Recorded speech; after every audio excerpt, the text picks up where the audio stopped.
Not because of anything I'm going to say, but because you might do something with what I'm going to say. And I think we're going to have some fun. I can't ask questions, and this isn't a normal kind of a seminar where I'm interacting, but we can do that afterward in the networking session. So let's go ahead and get started. The topic tonight is how hope and resilience foster well-being.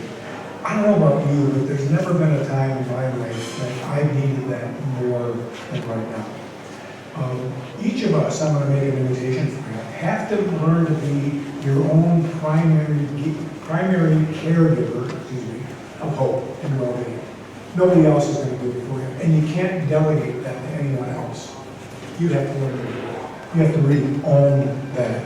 Now, much of what we're going to talk about tonight comes out of my book called Hope for Life, Being Your Best Self When You Need It Most. And you'll learn a little bit more about that as we chat. Two ground rules for tonight. Take what fits, leave behind what doesn't. So here we go. The purpose is a conversation tonight to reflect on optimism, on possibility, on hope, how you might aspire to be whatever it is you want to be. And can you find the pathway to help you get there? Outcome, feel inspired and confident to be your very best self. It's easy to get knocked off the pedestal each day. Most of us have an ability to pick ourselves up and move forward. That's called resilience. It's all there, but some of us have lost it over time. Maybe when we were little, we were told, you're not any good, you're not going to amount to anything. But you know what? We were all meant in life to play big, not play small. And so tonight really is going to be an opportunity for us to, again, look at our own experience. You get a chance to network a little bit afterward. You can talk with one another. And again, not everything I say is going to land perfectly. I realize that and understand that. I'm a person just like you are in process. I'm still trying to figure life out. Doesn't come easy, but it's one step at a time. And sometimes I've learned that being hopeful just means you get out of bed, you put one foot in front of the other, and then the next one follows, and that's about the best you can do. So that's the path we're going to take tonight. We're going to spend some time talking about mindset. And I had the pleasure at the start of the pandemic to help Pam Borton, the former head coach of women's basketball in Minnesota, write her new book called The Crooked Rim. The book mostly is about Pam's journey of learning basketball on the farm and being in the backyard with the barn to coaching in the barn in Minnesota. And one of the things that Pam talks about in the book is that she tried to create a mindset for each player that the player didn't have just one Final Four moment in life. And it's been 18 years since Minnesota has got to the Final Four. But rather, how do we create individual Final Four moments for ourselves in life? Over and over and over again. Now, here's what's interesting. Life may seem overwhelming. I know my life sometimes does. But I can always choose to be hopeful, as you can. So I'll ask you to kind of keep that in mind. One of the things we're going to talk a little bit about is the importance, and this gets back to being the primary caregiver, the daily care and feeding of your well-being, your mindset. So here's a little story for you. What Pam and I would do in writing the book was we'd have a Zoom call every Monday morning over the course of the whole summer of 2020 and the fall. And we get on the phone, I'd basically interview Pam, we'd talk about the chapters in the book, what are the key talking points. And then afterward, I'd go for a walk. I found a favorite walking path out in the Minnetonka area. And on my very first Monday morning, having just talked to Pam, I found this barn. And I thought, wow, this is really cool. In fact, I sent Pam a picture of it later on that it became kind of a prototype for what the cover of the book looks like. And I thought, that's really neat. So the book had finished, it came out, and about a year later, same walking path, look what happened. The barn now is covered with weeds. Nobody's there anymore, nobody's taking care of it.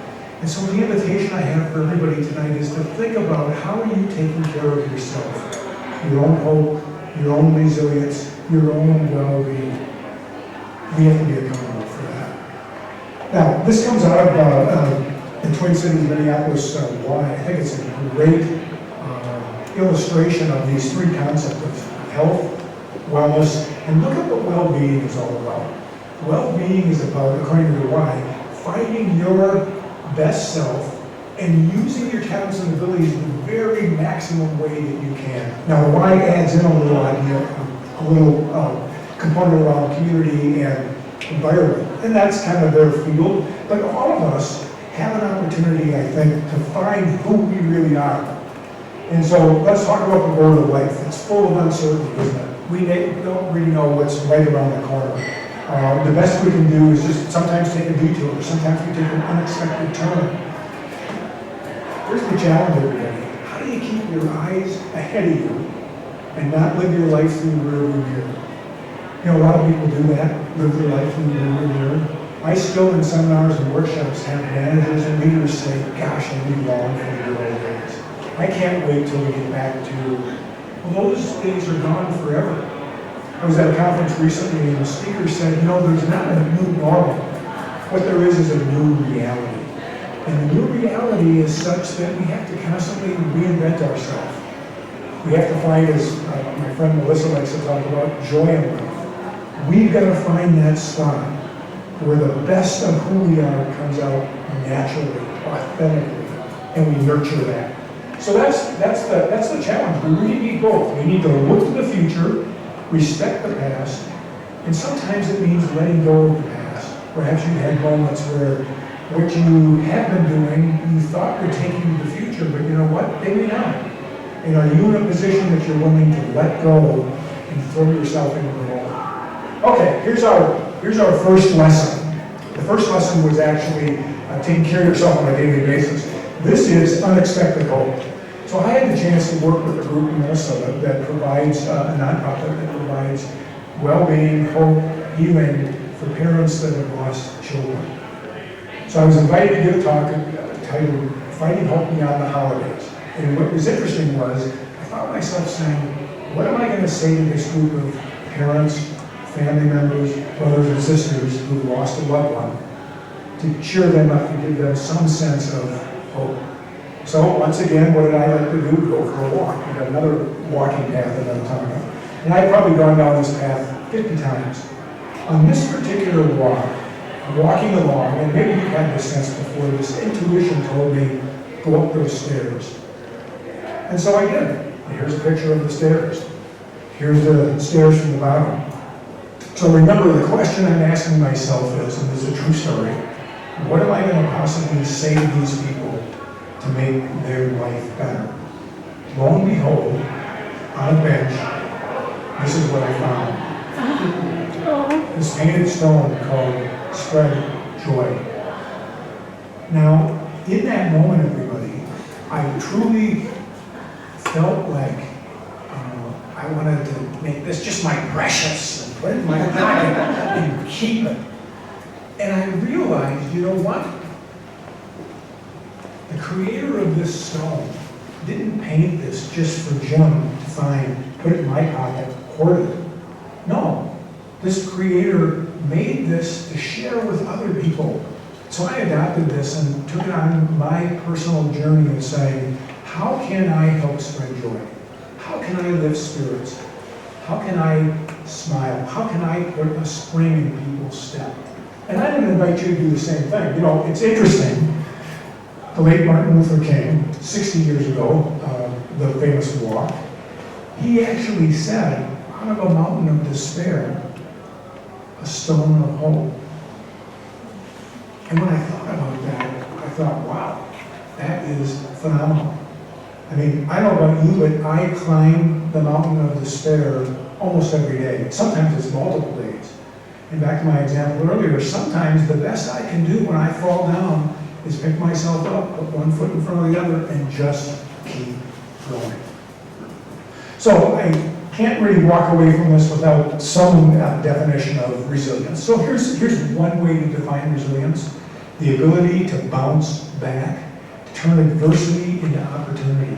And that's just not a slogan you wear on a t-shirt. I think that's something that you really believe in and feel heartfelt about.